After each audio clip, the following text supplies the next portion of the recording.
Last video में हमने देखा था कि डिस्टेंस और डिस्प्लेसमेंट बेसिक शुरू किया था अपने काइनेमेटिक्स ब्रांच जो फिजिक्स की, और उसमें सबसे पहला जो टॉपिक आता है वो है डिस्टेंस और डिस्प्लेसमेंट।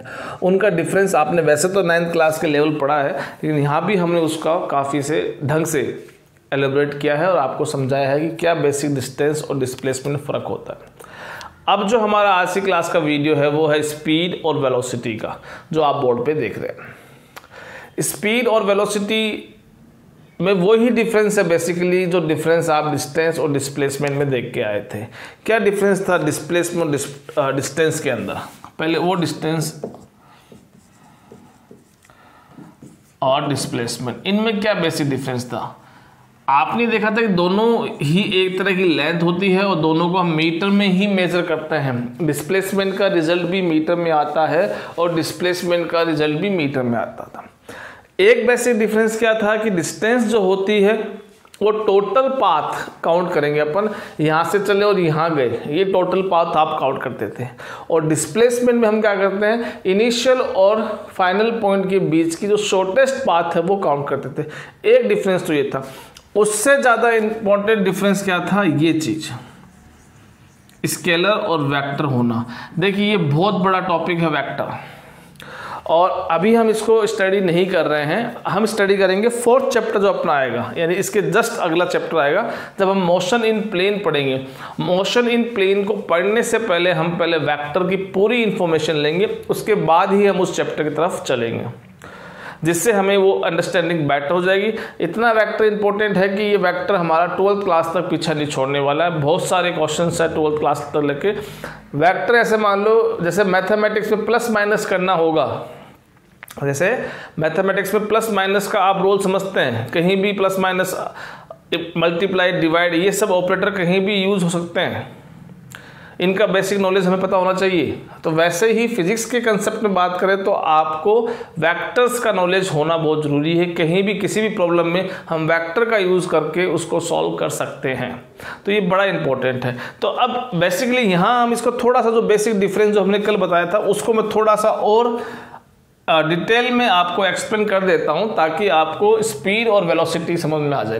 क्योंकि स्पीड और वेलोसिटी में भी यही एक चीज़ डिफरेंस समझ में आएगी। इनमें से भी एक स्केलर क्वांटिटी है और एक वेक्टर क्वांटिटी है। अब उसको हम स्केलर और वेक्टर क्यों कह रहे हैं, उसका नॉलेज पहले हम डिस्टेंस और डिस्प्लेसमेंट को लेके कर लेते हैं, तभी हमें वहां समझ में आएगा। स्केलर को बेसिकली केवल इसके पास मैग्नीट्यूड होता है, और वेक्टर वो क्वांटिटीज होती है। देखिए जो मैं वर्ड्स बोल रहा हूँ उन पे थोड़ा ध्यान देना और उनको समझना आना चाहिए। मैं बोल रहा हूँ फिजिकल क्वांटिटीज़। फिजिकल क्वांटिटीज़ जिनके पास केवल मैग्नीट्यूड होता है उसे स्केलर बोलते हैं। फिजिकल क्वांटिटीज़ जिनके पास मैग्नीट्यूड भी होगा, डायरेक्शन भी होगा, उसको वेक्टर बोलेंगे। ये फिजिकल क्वांटिटी वर्ड क्या है? देखिए फिजिकल क्वांटिटी उन क्वांटिटीज़ को बोलते हैं जिनको हम मेज़र कर सकते हैं। मेज़र, नाप सकते हैं, माप सकते हैं, मेज़र कर सकते हैं, उन्हें हम फिजिकल क्वांटिटी कहते हैं। जैसे इस रूम का टेम्परेचर मेजरेबल है, इस रूम की लाइट इंटेंसिटी मेजरेबल है। अभी वो एक तूफान आ रहा है, उस तूफान की जो विंड की स्पीड है वो मेजरेबल है। किसी चीज़ का सरफेस एरिया मेजरेबल है, मेरा मास मेजरेबल है। ठीक है, यहाँ मैंने लाइन ड्रॉ की है, इस लाइन की लेंथ मेजरेबल है। तो लेंथ, मास, टाइम मेजरेबल है। तो ये जितनी भी क्वांटिटी है जिनको हम मेज़र कर सकते हैं उनको फिजिकल क्वांटिटीज़ बोलते हैं। और उन्हीं फिजिकल क्वांटिटीज़ को हमने फर्दर डिवाइड किया है, 2 पार्ट में क्लासीफाई किया है, दैट इज स्केलर और वेक्टर। अब वो फिजिकल क्वांटिटी जिनके पास केवल मैग्नीट्यूड होता है, मैग्नीट्यूड वर्ड एक नया बड़ा वर्ड आ रहा है, लेकिन ये वही चीज़ है जिसको हम सिंपल बोलते हैं वैल्यू। जैसे मैं कह रहा हूँ कि आप यहाँ से 5 किलोमीटर घूम के आओ, तो 5 किलोमीटर डिस्टेंस ट्रेवल करके आनी है आपको। वो 5 किलोमीटर डिस्टेंस जो कह रहा हूँ मैं, वो 5 ये जो 5 किलोमीटर मैं बोल रहा हूँ, इसमें ये 5 क्या है, ये 5 मैग्नीट्यूड है। ये 5 क्या है, मैग्नीट्यूड है, वैल्यू है, नंबर है, डिजिट है। आगे समझ में? तो अभी थोड़ा बड़े हो गए इसलिए आपके लिए एक बड़ा सा वर्ड मैग्नीट्यूड यूज किया है। सिंपल हम इसको वैल्यू बोल सकते हैं। कैसे न्यूमेरिकल सॉल्व किया आपने 10th क्लास में भी, कहते थे कि आपको वैल्यू पुट कीजिए एफ की, फोकल लेंथ की वैल्यू पुट कीजिए, यू की, ऑब्जेक्ट डिस्टेंस की वैल्यू पुट कीजिए, वी की वैल्यू पुट कीजिए, आई करंट की तो ये सब वैल्यू जो आप पुट कर रहे हो एक्चुअल में आप उसका मैग्नीट्यूड पुट कर रहे हो, ठीक है, एक न्यूमेरिकल वैल्यू पुट कर रहे हो, उसको ही हम क्या बोलते हैं, मैग्नीट्यूड बोलते हैं, ठीक है। तो कोई बड़ी चीज नहीं है। और इस कंडीशन में magnitude as well as direction, उसके पास दोनों होंगे, मैग्नीट्यूड भी होगा और डायरेक्शन भी होगा।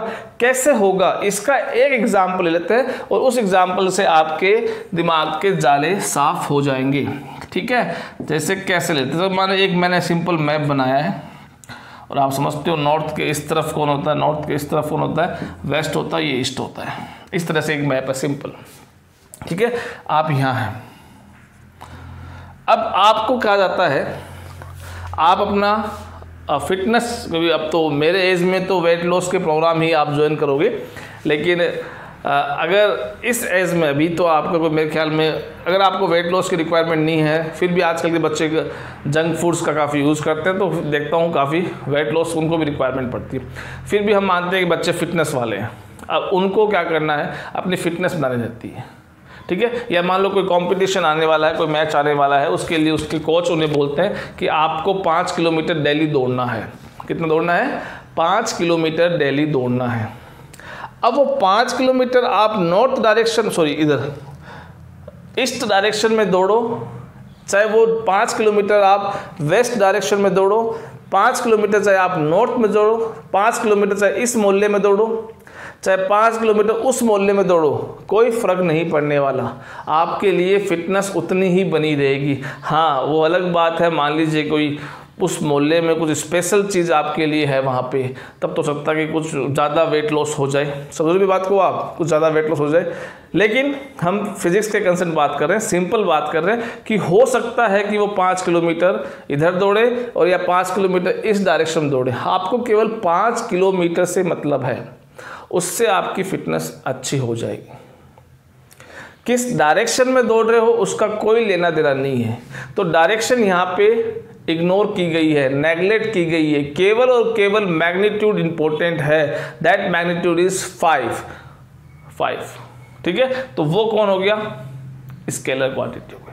लेकिन अब बात करते हैं डिस्प्लेसमेंट की। तो देखिए, अब आपसे सपोज मान लीजिए कि आपका ये घर है और आप एक घर से मान लीजिए इस तरफ, ये मान लीजिए कोई बाइक का शोरूम, मान लीजिए कोई शोरूम बना हुआ बाइक पे, और जनरली आप कंसिडर कीजिए कि आप कहीं पे बैठे हैं, आपके घर पे बाहर बैठे हैं मान लीजिए, ठीक है।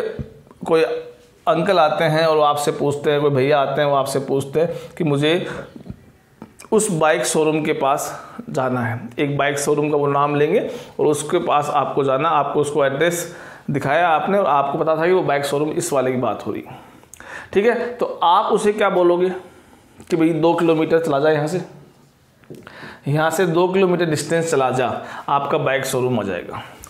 अब यहाँ वो आदमी खड़ा है, वो यहाँ से भी 2 किलोमीटर जा सकता है, इधर भी 2 किलोमीटर जा सकता है, इधर भी 2 किलोमीटर जा सकता है, इधर भी 2 किलोमीटर जा सकता है। तो इसका मतलब क्या हुआ, आपने उसको गलत इन्फॉर्मेशन दी है।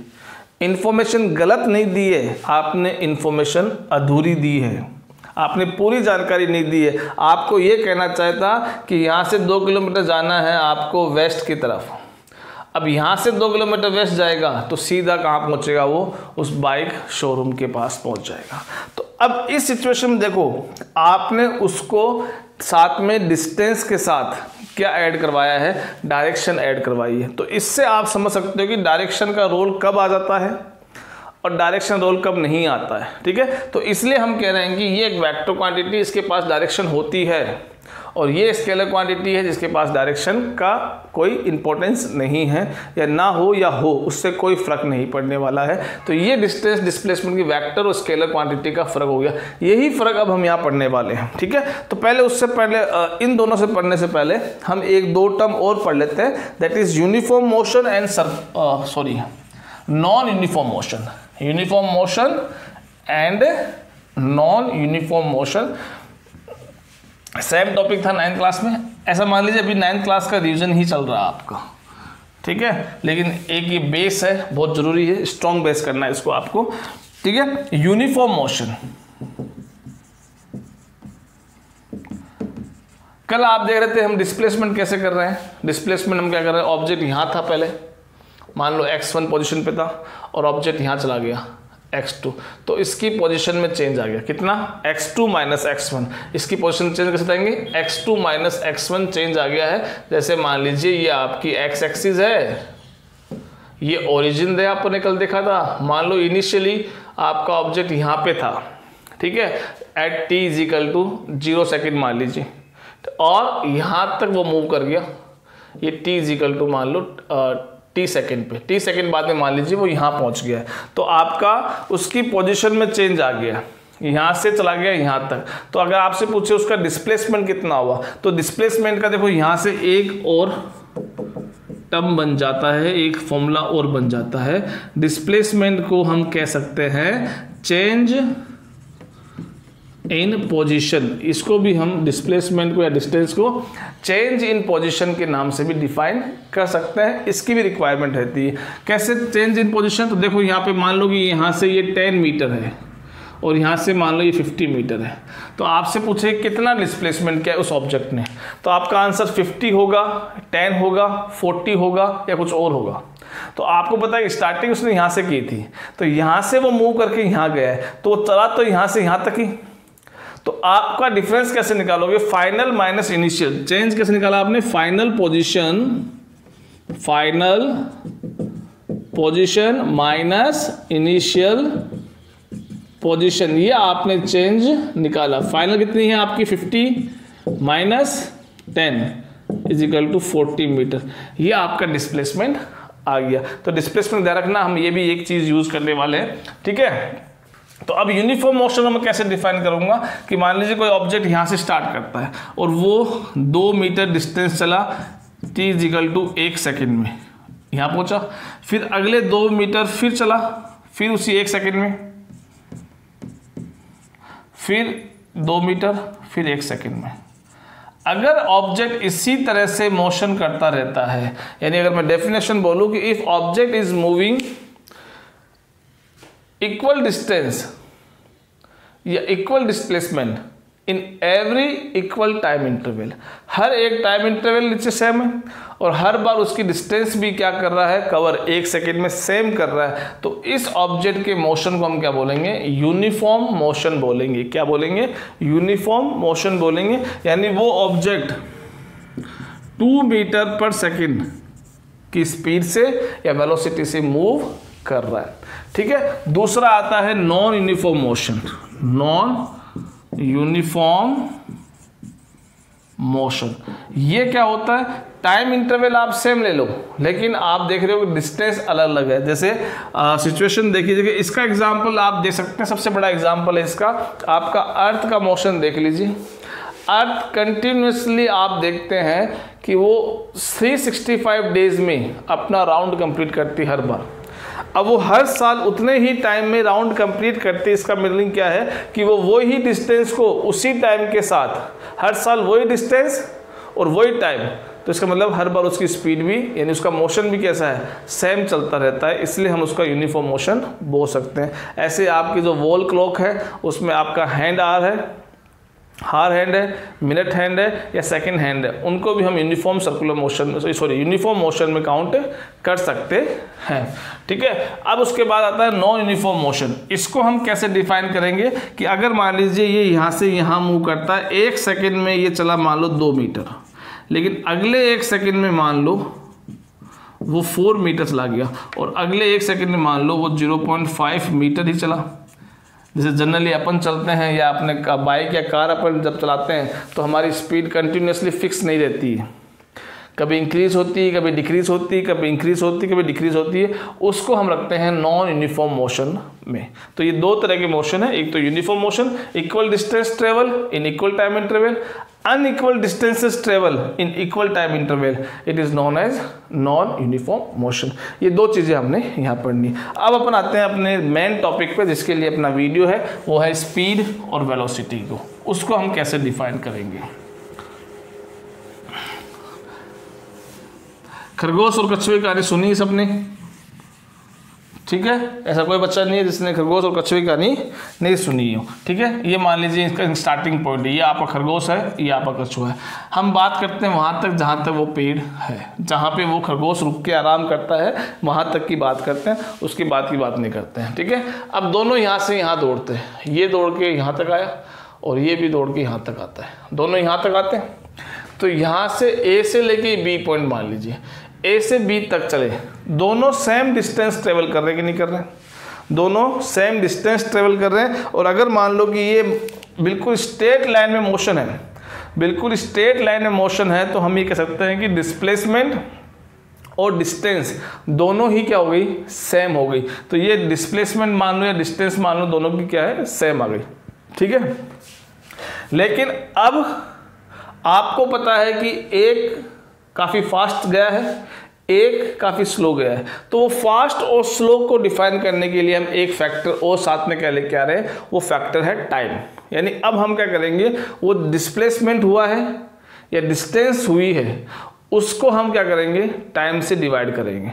यानी अब टाइम का फैक्टर वहाँ ऐड करेंगे। यानी दोनों डिस्टेंस सेम ट्रेवल कर रहे हैं, लेकिन कौन पहले कर रहा है, कौन बाद में कर रहा है, ये भी अब अगर अपन नोटिस करना शुरू कर दे तो हमारे पास एक टर्म और आती है, स्पीड या वेलोसिटी। ठीक है, तो अगर डिस्टेंस सबकी सेम है और डिस्टेंस को मैंने क्या कर दिया? टाइम से डिवाइड कर दिया, तो डिस्टेंस को टाइम से डिवाइड करते ये क्या बन जाता है? स्पीड का फॉर्मूला बन जाता है। बड़ा बेसिक फॉर्मूला है, छोटी क्लास से आप पढ़ते आ रहे हो। ठीक है, तो इसका मतलब देखिए, अब देखिए यहाँ से जो खरगोश गया है वो काफ़ी कम टाइम लेता है, तो अगर टाइम कम लेगा तो इसका मतलब ये देखो इन्वर्स में है। इन्वर्स का मतलब क्या होता है? अगर एक चीज़ वैल्यू, एक की वैल्यू बढ़ती है तो दूसरी वैल्यू कम होती है, और अगर इसकी वैल्यू कम होती है तो उसकी वैल्यू बढ़ती है। इन्वर्स में, डायरेक्ट में क्या होता है कि इसकी वैल्यू बढ़ेगी तो इसकी वैल्यू भी बढ़ेगी, इसकी वैल्यू कम होगी, इसकी वैल्यू भी कम होगी, बशर्ते आपकी बाकी चीज़ें यहाँ पे कांस्टेंट बनी रही। जैसे अभी का केस देखिए आप, यहाँ डिस्टेंस कांस्टेंट है, चाहे वो खरगोश हो तो भी ए से बी जा रहा है, चाहे वो कछुआ हो तो भी ए से बी जा रहा है, दोनों सिचुएशन में डिस्टेंस सेम है, यानी ये कांस्टेंट है। तो अब हम इन दोनों को आपस में रिलेट कर सकते हैं। तो टाइम अगर कम हो रहा है तो स्पीड बढ़ेगी। टाइम कम कौन ले रहा है? खरगोश ले रहा है, इसका मतलब उसकी स्पीड ज़्यादा है। और खरगोश कछुआ है वो टाइम ज़्यादा ले रहा है, टाइम वो ज़्यादा लेगा, इसका मतलब क्या है? उसकी स्पीड कम है। तो स्पीड को हम कैसे बताएंगे? It is defined as the change, the rate of change of displacement, the rate of change of position in any direction is called speed, is called speed. Distance में क्या चेंज आ रहे हैं टाइम के respect में, उसको हम क्या बोलते हैं? स्पीड बोलते हैं। ठीक है, तो ये तो आगे स्पीड, और इसकी यूनिट क्या बनेगी? देखो फॉर्मूले से यूनिट क्या बनाएंगे? डिस्टेंस किस में होती है? मीटर। टाइम किस में होता है? डिवाइड में, तो टाइम डिवाइड में सेकंड, तो मीटर पर सेकंड इसकी स्पीड हो जाती है। स्पीड को हम क्या लेते हैं? Scalar quantity. स्पीड को हम क्या लेते हैं? Scalar quantity. इसकी डायरेक्शन से कोई लेना देना नहीं है, क्योंकि ये फॉर्मूला किससे बना हुआ है? डिस्टेंस से बना हुआ है। डिस्टेंस स्केलर है तो स्पीड भी आपकी स्केलर रहेगी। टाइम ऑलरेडी स्केलर होता है, टाइम की कोई डायरेक्शन नहीं होती। लेकिन जब मैं वेलोसिटी की बात करूंगा, तो वेलोसिटी में अब यहाँ क्या आएगा? डिस्प्लेसमेंट आएगा, ये ध्यान रखना, डिस्प्लेसमेंट आएगा और divide by time, divide by time. तो distance upon time speed, displacement upon time velocity. अब दोनों एक ही चीज़ है, क्योंकि इसकी यूनिट क्या बनेगी? डिस्प्लेसमेंट किसमें? मीटर में है, तो ये मीटर और टाइम सेकंड, तो दोनों की यूनिट क्या है? मीटर पर सेकंड। लेकिन डिफरेंस जो मैंने बताया था आपको कि ये स्केलर है, लेकिन यहाँ कौन सा है? डिस्प्लेसमेंट है। डिस्प्लेसमेंट वेक्टर होता है तो आपकी वेलोसिटी भी वेक्टर में ही काउंट होगी, यानी वेलोसिटी के पास डायरेक्शन होगी। यानी इसको आप ऐसे समझ सकते हैं कि अगर आपसे कह दूं मैं कि आप वो एग्जांपल ले लीजिए कि अगर आप एक मिनट में अगर आप अपनी स्पीड को सपोज 5 किलोमीटर पर आवर की स्पीड कर लोगे तो आप मान लीजिए ओलंपिक गोल्ड जीत सकते हैं। अब ज़्यादा इसमें डिटेल मत जाना, इसको आप कैलकुलेट करोगे, फिर उसेन बोल्ट से कंपेयर करोगे, फिर यहाँ कमेंट करोगे, ऐसा मत करना। सिंपल अपन बात कर रहे हैं कि मैं 5 किलोमीटर पर आवर की स्पीड से आप दौड़ रहे हैं, और अगर आप 5 किलोमीटर स्पीड से दौड़ सकते हैं ठीक है, तो आप एक गोल्ड मेडल जीत सकते हैं। ठीक है, तो अब आपको फोकस करना है 5 किलोमीटर पर आवर पे, किस डायरेक्शन पे दौड़ना है उससे कोई लेन देना नहीं, आपको इतनी स्पीड गेन कर लेनी है 10 सेकंड में या 15 सेकंड के अंदर। ठीक है, तब आपके चांसेस बढ़ जाते हैं। तो यहाँ हम डायरेक्शन की कोई बात नहीं कर रहे हैं, लेकिन मान लो यहाँ से देखो मैं खड़ा हूँ, मान लो यहाँ से मेरे को बल्ब दिख रहा है, उस बल्ब को मुझे फोड़ना है, उस बल्ब को मुझे फोड़ना है, तो यहाँ से अगर मुझे एक पत्थर फेंकना है तो उसकी स्पीड और उसकी डायरेक्शन मुझे ये रखनी पड़ेगी। अगर उस पत्थर को मैं ऐसे फेंकूंगा तो स्पीड तो है उसके पास, पर डायरेक्शन मैंने गलत ली है। आपको उस बल्ब को फोड़ना है तो मुझे यहाँ से स्पीड और प्लस क्या बताना पड़ेगा, डायरेक्शन बतानी पड़ेगी, तब एग्जैक्ट उस बल्ब के पास जाएगा। ठीक है, जैसे अपन क्रिकेट में खेलते हैं, आपको विकेट्स की तरफ फेंकना होता है।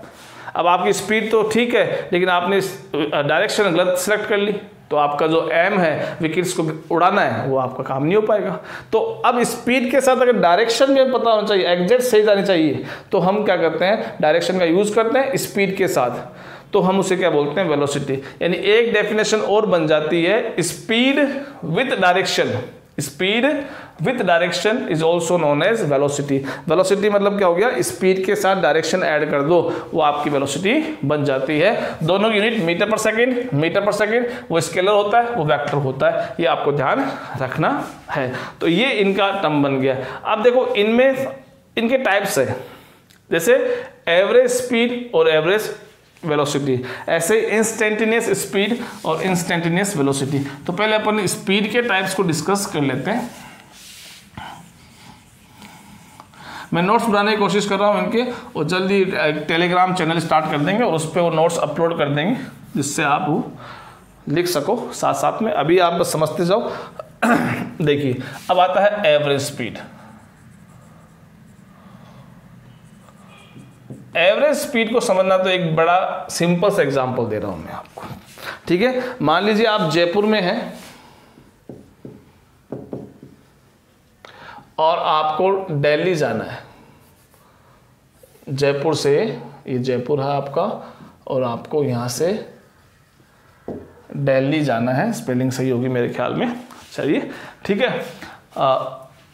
फिर है कैलकुलेशन को ध्यान रख रहे हैं अपन, तो अपन एक्यूरेसी नहीं देख रहे हैं। 300 किलोमीटर हम मान लेते हैं, और सपोज ये 5 आवर्स में डिस्टेंस ट्रेवल करते हो आप। जयपुर से आप स्टार्ट करते हो अपनी कार लेके, बाइक लेके, जो भी आपके पास साधन है, और उसको लेके अगर आप चलते हैं और आपको दिल्ली पहुंचना है। आपको मैंने कहा कि आपको दिल्ली 5 घंटे में ही पहुंचना है। डिस्टेंस आप बता दी कि दिल्ली यहाँ से 300 किलोमीटर है। तो अब आप क्या करोगे, दिमाग में तुरंत कैलकुलेशन करोगे। तो आप बताइए, अभी कमेंट करके बताइए मुझे कि किस एवरेज स्पीड के साथ, किस स्पीड के साथ आप चलोगे जिससे आप 5 घंटे में 300 किलोमीटर ट्रेवल करके दिल्ली पहुंच जाए। तो आपका आंसर क्या होगा, सिंपल आप करोगे। आप क्या करोगे भाई, हमें स्पीड पूछा सर ने, तो स्पीड का फॉर्मूला अभी बताया है, डिस्टेंस 300 टाइम 5, यानी 60 किलोमीटर पर आवर की स्पीड से अगर हम चलें तो हम जयपुर से दिल्ली 5 घंटे में पहुंच जाएंगे। अब दिमाग में थोड़ा जोर दीजिए, क्या ये पॉसिबल है क्या कि जयपुर से आप चलो और आप दिल्ली पहुंच रहे हो और आपने रास्ते में कहीं भी स्पीड 60 से 61 नहीं होने दी और 60 से 59 होने दी? क्या ऐसा प्रैक्टिकली पॉसिबल है? नहीं। आप जब चलोगे तो आपकी कार 120 पे चलेगी, कहीं ट्रैफिक मिल जाएगा तो 10 की स्पीड से भी चलेगी, कहीं 80 के स्पीड से भी चलेगी, और कहीं आप अगर रुक गए खाना पाना नाश्ता करने के हिसाब से तो आपकी गाड़ी खड़ी हो गई, यानी 0 किलोमीटर पर आवर की स्पीड से भी गाड़ी चल रही है, रुकी हुई है, मतलब चल रही है। तो आपको समझ में आ गया कि यहाँ से यहाँ तक जा रहे हैं अपन, तो अपन एक स्पीड से नहीं चल सकते। तो फिर आपने मुझे ये क्या बताया है? आपने बताया है, मुझे एवरेज बताया है कि सर इतना तो हमें मेंटेन रख के चलना पड़ेगा। अगर मान लो मेरी स्पीड कहीं मान लीजिए 5 किलोमीटर तक मेरी स्पीड नहीं बढ़ पाई है, ट्रैफिक था, तो आगे मुझे 5 मिनट में अगर हाईवे खुला मिलेगा तो मैं उस स्पीड को जो लॉस हुआ है उसको कवर करने की कोशिश करूंगा और तेज दौड़ाऊंगा। यानी मेरे माइंड में ये रहेगा कि मुझे 60 किलोमीटर पर आवर का एवरेज मेंटेन रखना है। तो ये जो मैं आपसे एवरेज स्पीड पूछ रहा हूँ वो यही है। तो अब आप यहीं से फॉर्मूला बना लीजिए। एवरेज स्पीड का फॉर्मूला क्या बना? टोटल डिस्टेंस कितनी चलनी है और कितने टाइम में चलनी है। तो यहां से ही एवरेज स्पीड का फॉर्मूला बन गया, that is total distance total distance covered divide by total time taken, total distance cover by total time taken. ये हमारा बेसिक फॉर्मूला एवरेज स्पीड का बन गया है। तो इसको हम फॉर्मूले को लिखते कैसे, जैसे मान लीजिए ये कोई भी पोजीशन है, x1 मान लेते हैं, ये पोजीशन x2 मान लेते हैं, ठीक है। तो क्या चेंज आया, आप यहाँ से यहाँ गए तो कितना चेंज आया, x2 माइनस x1, ये हमारा चेंज हो गया x2 माइनस x1, जिसकी वैल्यू कितनी आएगी 300 किलोमीटर की। डिवाइड बाय टाइम, मान लो यहाँ टाइम कुछ t1 है, यहाँ टाइम t2 है, तो फाइनल माइनस इनिशियल, यहाँ का टाइम t1 है और यहाँ का t2 है, तो टाइम में कितना चेंज आया 5 घंटे का। भाई ऐसा तो है नहीं कि घड़ी आज स्टार्ट हो रही है, ऑलरेडी 12 बज चुकी है, मान लो 12 से लेके शाम को 5 बजे आप वहाँ पहुँचोगे, तो 12 आपका t1 हो गया, शाम को 5 बजे t2 हो गया, तो कितना टाइम लगा, तो आप क्या करोगे 5 और 12 यानी 5 घंटे आपका आंसर आएगा। इनको सब्ट्रैक्ट करोगे तो ये जो चेंज हम लिख रहे हैं, चेंज जो लिख रहे हैं, उस चेंज को रिप्रेजेंट करने के लिए हम ये ट्रायंगल का एक सिंबल यूज करते हैं जिसको बोलते हैं डेल्टा। क्या बोलते हैं, डेल्टा। तो ये हो गया delta x, change in position divide by change in time, delta x upon delta T. ये हमारा एवरेज का फॉर्मूला बन गया है। अब देखो मैंने v लिख दिया है, v लिख दिया है, v सिंबल यूज किया है। ध्यान रखो स्पीड के लिए भी यही सिंबल है v, वेलोसिटी के लिए भी यही सिंबल है v, दोनों के लिए हम v सिंबल ही यूज करते हैं। ऐसे ही डिस्टेंस के लिए भी अपन x यूज करते हैं और डिस्प्लेसमेंट के लिए भी अपन x ही यूज करेंगे, दोनों के लिए सेम यूज करेंगे। बस डिफरेंस कहाँ आएगा, डिफरेंस ये है कि एक स्केलर क्वांटिटी है, एक वेक्टर क्वांटिटी है। तो वेक्टर क्वांटिटीज के लिए हमने एक स्पेशल साइन बना रखा है। अगर आप एनसीईआरटी बुक में देखोगे तो वहाँ आपको ये v जो वेक्टर की फॉर्म में रिप्रेजेंट करना है, यानी ये v लिखा हुआ है। अब ये वेलोसिटी है कि स्केलर है, तो एनसीईआरटी में क्या देखोगे कि जो v ऐसे बोल्ड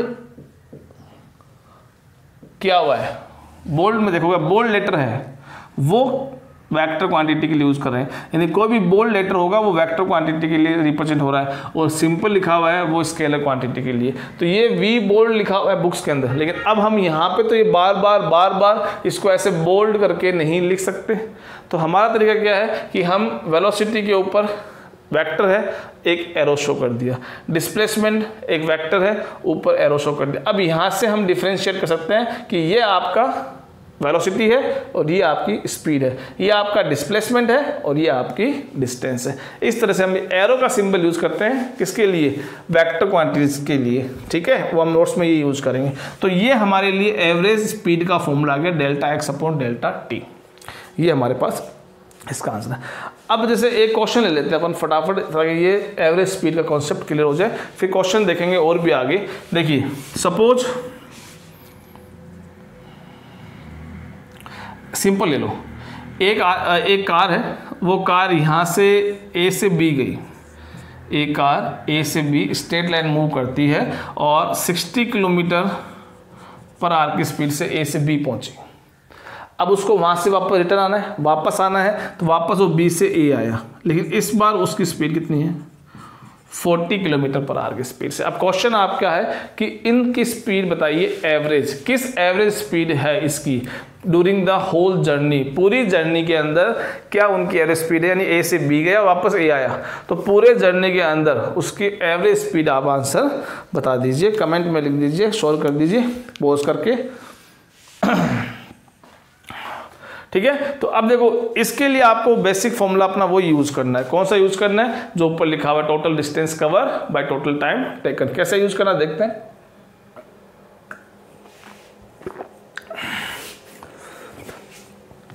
देखिए टोटल डिस्टेंस वो कितनी कवर कर रहा है, ए से बी गया वापस बी टू ए गया, तो एक तरह से देखें एवरेज स्पीड ए से बी गया, अगर ये 20 किलोमीटर है, वापस 20 किलोमीटर है, तो 20 + 20 40, ठीक है। तो ए बी है ये डिस्टेंस, दूसरी तरफ भी ए बी काउंट होगी, तो मैंने ये 2 AB लिख दिया, यानी यहाँ से ये भी ए बी है, क्योंकि स्ट्रेट लाइन में मूव कर रहा है, ए बी वापस बी ए, दोनों एक ही डिस्टेंस है, तो A B plus A B 2ab, ये तो टोटल डिस्टेंस आ गई। अब टोटल टाइम हमें बताना है। अब यहाँ इस क्वेश्चन में कोई टाइम गिवन नहीं है, तो अब देखो हमें बेसिक फॉर्मूला पता है अभी स्पीड का। स्पीड इजिकल टू क्या होता है, डिस्टेंस अपॉन टाइम। डिस्टेंस हमें पता है, स्पीड हमें पता है, तो हम टाइम को निकाल सकते हैं, और टाइम का फॉर्मूला हमने इसके हिसाब से क्या बना दिया, ये बना दिया, डिस्टेंस अपॉन टाइम। तो total distance cover divide by total time taken. Suppose यहाँ से लेके यहाँ तक ये टाइम t1 लेता है, फर्स्ट हाफ यानी फर्स्ट जर्नी जो होती है, इसका फर्स्ट पार्ट जो है उसमें t1 टाइम लेता है, और मान लो दूसरे वापस जाते हुए रिटर्न होते वक्त वो t2 टाइम लेता है। तो टोटल टाइम टेकन कितना हुआ, t1 प्लस t2, इतना टाइम लगा। अब t1 और t2 की वैल्यू हमें पुट करनी पड़ेगी। कैसे पुट करोगे, यहाँ से फॉर्मूला ये रहा, t1 कितना है, t1 देखो यहाँ से यहाँ जाओगे तो डिस्टेंस कितनी है 60, स्पीड सॉरी डिस्टेंस कितनी है ab, स्पीड कितनी है 60, तो क्या आ गया टाइम की वैल्यू ab अपॉन 60 प्लस, अब वापस डिस्टेंस वही ab है, लेकिन अब कितना है स्पीड 40, तो ab अपॉन 40 t2 के लिए ab अपॉन 40। अब आ जाए यहाँ पे, तो ये 2ab तो आपका ऊपर रह गया। अब यहाँ एलसीएम लिया मैंने 60 और 40 का 120 मैंने एलसीएम ले लिया, तो ये गया 2 टाइम्स तो 2ab, और ये गया 3 टाइम्स 3ab, तो ये 2ab 120 को भेज दिया मैंने ऊपर, divide by 2ab plus 3ab 5ab बन गया, ab से ab कैंसिल हो गया। ठीक है, आपके दिमाग में क्वेश्चन हो सकता है, सॉरी आपके दिमाग में आंसर ये आ सकता है कि एवरेज स्पीड आपने सिंपल क्या कर दिया कि आपने 60 प्लस 40 डिवाइड बाई 2 यानी 50 किलोमीटर पर आवर आंसर आपने सोचा होगा, क्योंकि अभी मैंने कमेंट्स नहीं पढ़े हैं, सोचा होगा। तो अब यहाँ से देखो ये कैंसिल हो गया 24 times 24 into 2 48 kilometre per hour, ये आपका एवरेज वेलोसिटी आएगी इस पूरी जर्नी के अंदर। तो ऐसे हमें निकालनी है एवरेज जर्नी, और क्वेश्चन करेंगे अभी इसी वीडियो में एंड में, नीट का क्वेश्चन एक वो भी देखेंगे, ज़्यादा क्वेश्चन इस पर अभी नहीं बनेगा, इजी टॉपिक है, बेस है। ठीक है, तो अब आपके पास ये एवरेज स्पीड का फॉर्मूला आ गया। अब हम बात करते हैं इंस्टेंटेनियस स्पीड, जो ज़्यादा इंपॉर्टेंट है। इससे आगे जो हम कैलकुलस पढ़ने वाले हैं, डिफरेंशिएशन, इंटीग्रेशन, उनके बेसिस पे ही वो सोल्व हो पाएंगे, अदरवाइज सोल्व नहीं हो पाएंगे। ठीक है, अगला टॉपिक कौन सा मेरा, इंस्टेंटेनियस। आई होप स्पेलिंग सही होगी। इस इंस्टेंटेनियस स्पीड में ये वाले टर्म देख लो, क्या नाम लिखा हुआ है, इंस्टेंट। अब कुछ एग्जाम्पल समझना। इंस्टेंट मतलब क्या होता है, एक पर्टिकुलर मोमेंट पे, किसी क्षण पे, किसी पल पे आपको अभी स्पीड निकाली, आप जयपुर से गए दिल्ली पहुंचे, उस स्पीड को जो आपने कैलकुलेट किया है वो पूरी जर्नी की स्पीड कैलकुलेट की है, कौन सी, एवरेज। वो पूरी जर्नी 5 घंटे की थी, उस 5 घंटे की जर्नी का आपने स्पीड बताई है एवरेज। लेकिन अब आपसे मैं पूछ रहा हूँ किसी पर्टिकुलर इंस्टेंट पे, मान लीजिए आप जयपुर जा रहे हैं, जयपुर से दिल्ली जा रहे हैं, जयपुर से दिल्ली जाते वक्त रास्ते में एक ऐसी स्कूल मान लो, ये मान लो कोई स्कूल है, ठीक है, स्कूल मान लो या कुछ भी मान लो, एक बिल्डिंग मान लो सिंपल, और आप उस जयपुर से जा रहे हैं हाईवे पे, और ये उसको जब आप क्रॉस कर रहे हैं, मान लो उसी टाइम मैं आपसे पूछता हूँ कि अपनी कार या अपनी बाइक की स्पीड कितनी है, अपनी कार अपनी बाइक की स्पीड कितनी है, आपने कहा 102 किलोमीटर। अगर आपके पास डिजिटल स्पीडोमीटर है, स्पीड मेजर करने के लिए अपन स्पीडोमीटर यूज़ करते हैं, जो मैनुअल भी आता है जिसमें वो आती है नीडल, और आजकल देखते हैं कई जगह आप बाइक्स में, पल्सर वगैरह में स्पीडोमीटर आते हैं। ठीक है, तो उसमें आपको डिजिट्स में दिखता है, तो 102 यानी 102 किलोमीटर पर आवर। अब उस पर्टिकुलर इंस्टेंट पे उसने आपको स्पीड बताई है अपनी। ऐसा प्रैक्टिकली पॉसिबल है ना, क्योंकि आपने खुद कहा था कि हम 120 की स्पीड से दौड़ेंगे दिल्ली जाते वक्त, 0 स्पीड भी होगी, 60 भी होगी, 40 भी होगी, 80 भी होगी, तो 102 भी तो पॉसिबल है। और उस टाइम पे मान लो आपकी 102 किलोमीटर पर आवर की स्पीड दिखा रहा है, तो उस पर्टिकुलर इंस्टेंट पे जो आपने ये वैल्यू बताई है, इसी को हम क्या बोलते हैं, इंस्टेंटेनियस स्पीड बोलते हैं। अब इसको एक्सप्रेस करने का जो तरीका है वो बड़ा ही शानदार है। कैसे एक्सप्रेस करते हैं देखिए, आप स्टार्ट कीजिए यहाँ से, वापस से आ जाइए।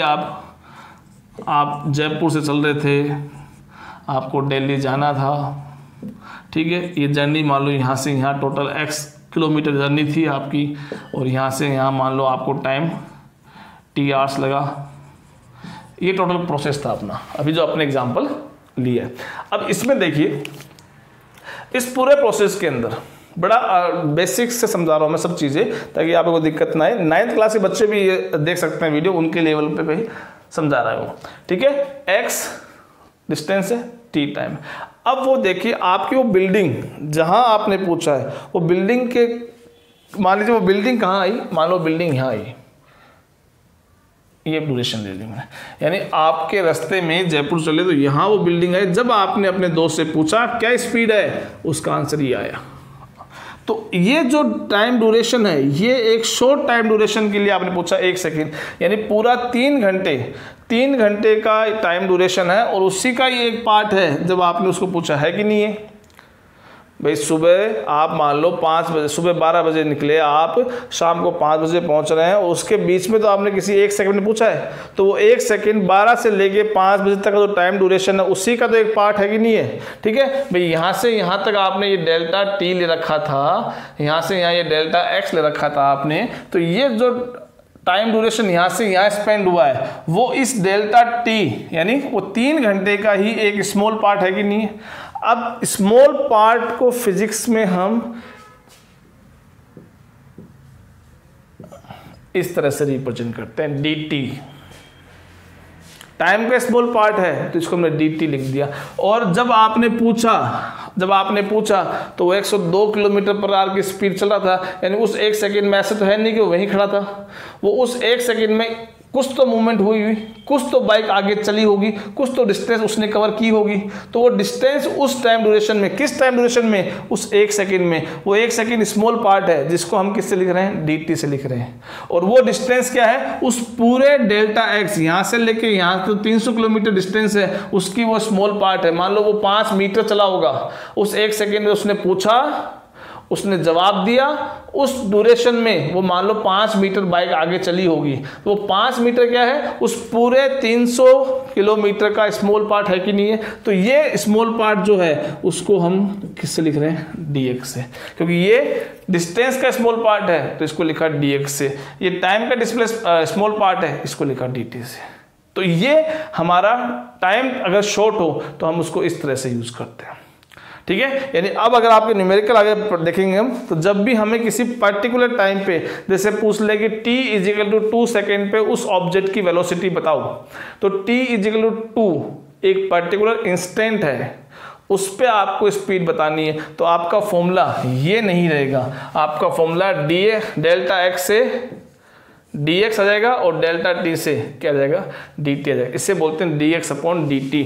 और ये अब आपकी स्पीड आई है, इसे क्या बोलते हैं, instantaneous speed, dx upon dt, इसे क्या बोलते हैं, इंस्टेंटेनियस स्पीड। इसको रिप्रेजेंट करने का एक और अच्छा तरीका है, स्टैंडर्ड तरीका है कि हम इसको कैसे रिप्रेजेंट करें। तो देखो इंस्टेंटेनियस फॉर्मूला कैसे बनाऊंगा, velocity at any instant is equal to, formula क्या था, delta x upon delta t। इसके आगे मैंने लगा दिया लिमिट t टेंस टू 0, समझना, delta x upon delta t limit LIM, limit t tends to 0, tends to 0। इसका मतलब क्या हुआ कि t को आप 0 की तरफ ले जाओ, 0 के बराबर नहीं करना है, टाइम को आप शॉर्ट करते जाओ, शॉर्ट करते जाओ, शॉर्ट करते जाओ। कहां तक शॉर्ट करना है, 0 की तरफ लेके जाना है, 0 नहीं करना है। t इज इक्वल टू 0 नहीं है, t टेंस टू 0 है। यानी आपका 3 घंटे की ड्यूरेशन थी, उस 3 घंटे ड्यूरेशन कम करो, 2 घंटे, 1 घंटे, 10 मिनट, 5 मिनट, 4 सेकेंड, 1 सेकेंड, तो टाइम ड्यूरेशन आपने छोटा कर दिया। तो इसका मतलब ये जो वर्ड है वो ये कह रहा है हमें कि आपको इंस्टेंटनेस निकालना है, तो आप टाइम को कम करते जाओ, कम करते जाओ, टाइम कम होगा तो अपना डिस्टेंस कम होगी, डिस्टेंस कम होगी। इसका मतलब इसको ही हम अब लिख सकते हैं dx अपॉन dt। तो ये इंस्टेंटेनियस वेलोसिटी का फॉर्मूला बन जाता है dx अपॉन dt, और इसी को ही बोलते हैं differentiation of x with respect to t। Differentiation of x with respect to t, यानी अब हमें यहाँ डिफरेंशिएशन का नॉलेज, इंटीग्रेशन का नॉलेज अब होना जरूरी हो जाता है। तो इसलिए अगला वीडियो हम पहले डिफरेंशिएशन कैलकुलेशन इंटीग्रेशन का ही बनाएंगे, उसके बाद ही हम आगे का टॉपिक पढ़ेंगे। लेकिन अभी अपन चल रहे हैं, ये आपका इंस्टेंटेनियस आ गया। अब ऐसे ही क्या होता है, ऐसे ही अब आपको अगर ये समझ में आ गया तो एवरेज वेलोसिटी और इंस्टेंटेनियस वेलोसिटी में कोई दिक्कत नहीं आने वाली। कुछ नहीं करना आपको, देखो मैं यहीं से सब कुछ चेंज कर देता हूं। यहां क्या जाएगा, total displacement upon total time taken या टोटल टाइम,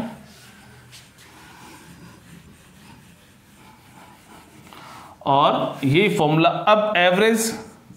तो वेलोसिटी की बात हो रही है, वेलोसिटी क्या है, वेलोसिटी एक वेक्टर है, तो अब एरो लगाओगे, और उसके केस में भी इंस्टेंटेनियस वेलोसिटी निकालोगे। तो यही तरीका है, यही चीज है, ठीक है। बस ये लिखना है कि rate of change of an instant in given direction, एक डायरेक्शन में अगर चेंज हो रहा है, एक डायरेक्शन की बात हो रही है, तब तो वो वेलोसिटी है, या डायरेक्शन आपको लेन देना नहीं है तो वो स्पीड है, और ये डिस्प्लेसमेंट बन जाएगा।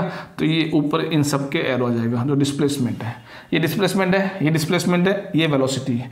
यहाँ पे क्या था, पहले ये स्पीड थी, ये स्पीड थी, सॉरी स्पीड थी, डिस्टेंस थी, तब हमने एरो नहीं लगाया, लेकिन अब हम इन पे एरो लगाएंगे। तो अब ये क्या है, वेक्टर क्वांटिटी है। तो आपको मेरे ख्याल में अब क्लियर हो गया कि क्या इंस्टेंटेनियस वेलोसिटी होती है, क्या एवरेज वेलोसिटी होती है, क्या एवरेज स्पीड होती है, और क्या एवरेज इंस्टेंटेनियस स्पीड होती है। तो ये हमारा सारा टॉपिक आज तक है। हम यहाँ अटक गए हैं, और इसके लिए हमें पहले एक वीडियो बनाना पड़ेगा, तभी हम इसके बेसिस पे क्वेश्चंस सॉल्व कर पाएंगे, क्योंकि ये चीज़ आपके लिए बिल्कुल नई रहेगी, आपने अभी तक 10th क्लास तक लेवल पे नहीं पढ़ा है। तो अब एक क्वेश्चन देख लेते हैं पर फटाफट,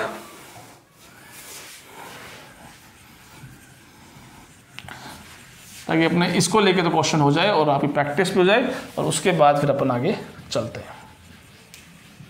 एक साइकिलिस्ट है, साइकिल चलाने वाला, और वो एक सर्कुलर ट्रैक पे घूमता है। ये सर्कुलर ट्रैक 100 मीटर का है, और उसका एक राउंड कंप्लीट करने में मान लो उसको टाइम 4 मिनट लगती है, 4 मिनट लगती है, ठीक है। और आपसे क्वेश्चन क्या है, आपसे क्वेश्चन क्या है कि एक तो इसकी एवरेज स्पीड बताओ, कौन सी स्पीड बताओ, एवरेज स्पीड, और दूसरी इसकी एवरेज वेलोसिटी बताओ। ये दोनों आपको बताना है। तो अभी आपके दोनों के फॉर्मूले आपने बहुत अच्छे सीखे। तो स्पीड, एवरेज स्पीड की बात करें, एवरेज स्पीड की बात करें तो total displacement, total distance cover, तो यहाँ से वो स्टार्ट होता है और यहाँ से घूम के यहाँ आता है, तो एक सर्कल का सरकमफेरेंस कवर करता है, दैट इज 2πr। क्यों, ये यहाँ पे सर्कमफेरेंस नहीं है क्या, 2πr divide by time 4 minute है। अब मैं इसको मिनट को सेकंड में चेंज कर लेता हूँ, तो मुझे पता है मिनट को सेकंड में चेंज करना इजी है 60 से। ऊपर देखिए 2πr है, तो r रेडियस से, रेडियस क्वेश्चन गिवन है, दैट इज 100। तो अब कैंसिल कर दीजिए, 2 50 0 कैंसिल, 5/6 मीटर पर सेकेंड। तो ये आपकी एवरेज स्पीड आ गई है, ध्यान रखना, ये आपकी क्या गई है, एवरेज स्पीड आ गई है। अब आपसे पूछेगी एवरेज वेलोसिटी बताओ, सिंबल क्या बनेगा, बस एरो लगाना ऊपर, ये क्या रिप्रेजेंट कर रहा है, अपन एवरेज वेलोसिटी निकाल है। उसमें क्या आता है, डिस्प्लेसमेंट आता है। अब आपको पता है डिस्प्लेसमेंट पढ़ा आपने, इनिशियल पॉइंट यही है और फाइनल भी यही है, जहाँ से स्टार्ट किया वापस वहीं खत्म हो गया, यानी डिस्प्लेसमेंट कितना होता है, 0 होता है। कल के यानी पिछले वीडियो में हमने ये क्वेश्चन किया भी था। तो डिस्प्लेसमेंट 0, अब टाइम कुछ भी हो कोई मतलब नहीं, आपका आंसर क्या आ गया, 0 मीटर पर सेकेंड, यानी इसके पास एवरेज वेलोसिटी नहीं है, एवरेज टाइम इसके पास है, ठीक है। एक क्वेश्चन नीट का देख लेते हैं, 2011 में आया हुआ ये,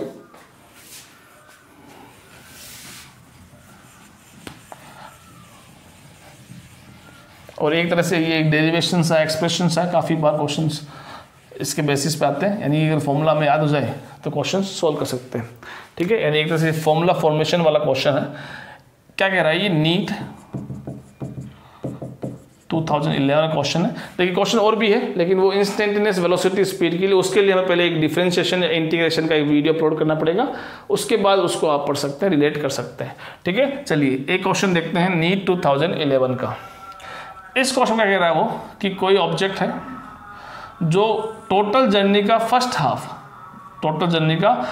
हाफ v1 वेलोसिटी से कवर करता है या v1 स्पीड से कवर करता है, और सेकेंड हाफ v2 से कवर करता है। एवरेज वेलोसिटी निकालो, सॉरी एवरेज स्पीड या एवरेज वेलोसिटी निकालो, कुछ भी, क्योंकि डायरेक्ट स्ट्रेट लाइन मोशन है तो दोनों एक ही आंसर आने वाला है, उसमें कोई डिफरेंस नहीं है। ठीक है, तो अब इसका मतलब टोटल डिस्टेंस अगर मैं x मान लूँ तो ये फर्स्ट हाफ हो गया और ये सेकंड हाफ हो गया, x/2। अब आपका बड़ा सिंपल हो गया। अभी आपको बताया था कि एवरेज स्पीड या वेलोसिटी का फॉर्मूला निकालें, तो देखो यहाँ से यहाँ v1 फॉर्मूला क्या होगा, टोटल डिस्टेंस कवर। तो टोटल कितनी डिस्टेंस हुई, x/2 और x/2, ये टोटल डिस्टेंस हो गई x/2 upon total time taken. अब टाइम नहीं है, पर अभी मैंने आपको पिछले एग्जाम्पल में सिखाया था कि टाइम अगर नहीं है तो टाइम का फॉर्मूला क्या बन जाता है, distance upon speed. Distance upon speed हमारा फॉर्मूला बन जाता है। तो यहाँ से यहाँ कितनी डिस्टेंस है, x/2, कितनी स्पीड है, होल डिवाइड v1, प्लस यहाँ से यहाँ कितनी स्पीड डिस्टेंस है, x/2 v2। v average is equal to, ये तो हो गया x ऊपर वाला, तो हाफ प्लस हाफ, और यहाँ आप देखो v1 और v2 आपने एलसीएम ले लिया। ये एलसीएम लेने के बाद में आप क्या देखोगे, ये x/2 है, तो